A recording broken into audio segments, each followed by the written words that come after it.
When it comes to uses of force, it can be anything from your arrival on the scene in a uniform telling somebody to do something to judgmental use of deadly force, having to use your weapon or your car, whatever the case may be. The first thing that we're going to do if a situation like that arises is we're going to read the reports from the officer, and I'm going to sit down and talk to that officer and find out exactly what happened. If there's a video or a recording, we're going to watch it. Then I'm going to sit down and talk with the complainant. And we're going to talk to them and get them to come in writing and explain what happened. And then if there's some discrepancies in what happened or some evidence one way or the other, then we'll react accordingly. If there's reprimands, terminations, indictments that will be handed down, then we'll do that. I prefer to think that as long as we use a decent hiring system and retention system here, then we won't have deputies making mistakes of the heart. You're going to always have people making mistakes of the head because they didn't know something or because they were lost their temper or because they just had never dealt with it before. But mistakes of the head we can deal with through training. We need as much training as we can get, and we need it locally so it doesn't cost us as much money. But mistakes of the heart, we're not going to deal with those. Those are going to be things that you're going to be terminated for. Those are going to be things that your reputation, your character has been done, it's finished, and we don't need that here in Madison County. If you're going to do something that you don't need to be doing, something that's illegal, immoral, or unethical, we're not going to have you here. You're going to have to go elsewhere. The citizens of Madison County deserve better, and the Madison County Sheriff's Department needs to have a culture that only expects the best, and that's it.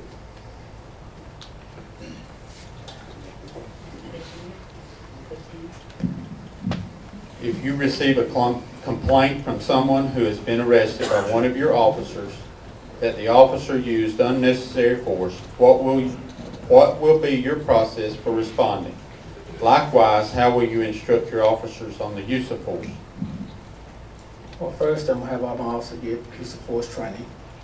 Second, I'm going to talk to the complainant and find out what actually happened. And then I'm going to look at this officer and see if there's been more than one complaint against him. If it's been more than one complainant, if he has a video, I'm going to pull a video. I'm going to talk to him. If we do find merit there's a problem, I'm going to go outside of my agency to get somebody to investigate it. So that way they won't say, well, you tried to cover up for him. And then whatever happens after then, if he has to be charged, he will be charged. If not, reprimand or suspension. Okay. Mr. Lowe, you get the first one from the floor. Making it up as I go now. All right. Describe the protocol you would establish in the event of an abducted child report. Well, there's a lot of factors that we don't know from that question. Is it a relative abduction? Is it a stranger on stranger abduction? We could issue Maddie's call depending on the age of the child. I'm sure there's protocol in place. We have a whole list of protocols in place in Jackson County. Explains exactly what to do depending on who the kid is, how old the kid is, if it was a stranger on stranger abduction, or if it's a parent abduction. We need a solid protocol. If there's not already one in place, I hope and I'm sure there is. We don't have to reinvent the wheel. We can go to our surrounding county, get a protocol, write it down, put it in policy, make sure the deputies study it. There's radio signals that are issued. There's a host of ideas that need to take place if a child is actually abducted.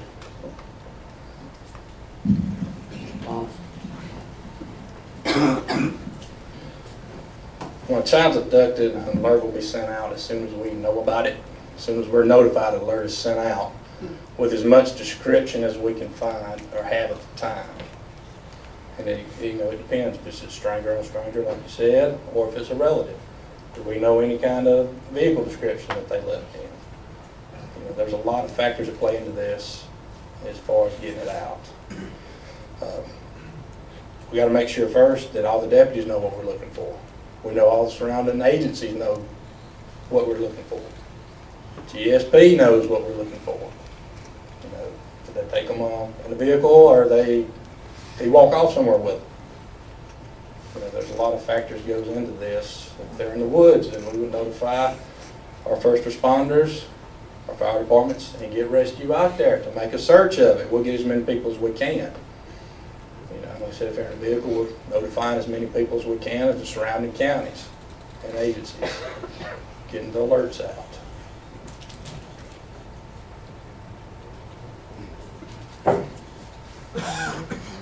I don't think we need to reinvent the wheel on that. The state of Georgia already has a protocol for issuing Levi's calls, baddies calls, and those sort of things.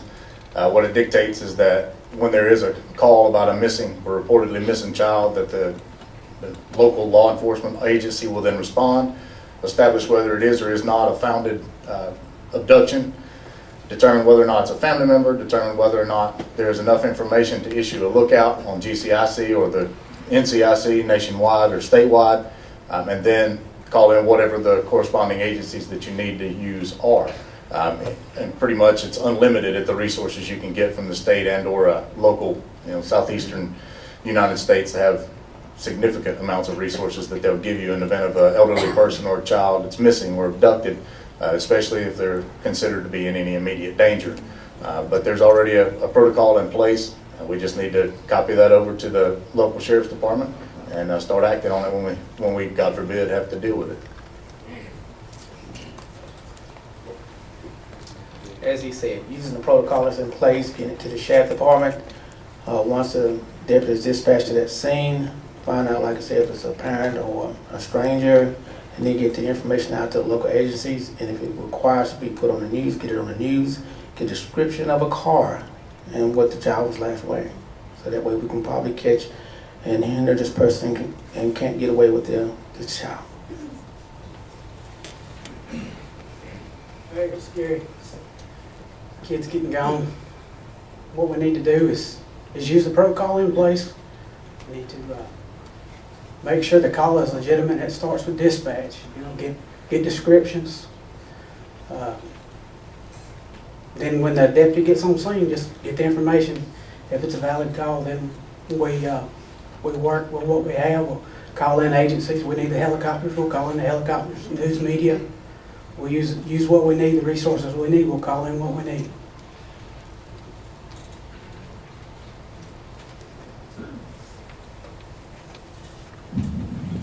Thomas? Drug use by students before the school day begins seems to be becoming a prevalent occurrence. What resources and help can you offer in combating this problem? First off, we do have the school resource officer now. He is there, he gets to know these kids. He kind of knows what he's dealing with some of these kids. A lot of it starts at home. The parents is where it starts. They need to take care of some of this. It shouldn't be all thrown on law enforcement to deal with their kids' drug issues. We usually end up with them when they're adults. If they started at home, that would be great. The Georgia Meth Project. I don't know how many of y'all have heard of that. That is a good project. We're actually working with them right now about kids in school. They go in and talk to them. They go in and instruct them on things and try to teach them and empower them not to do it. Right now we're doing a junior deputy program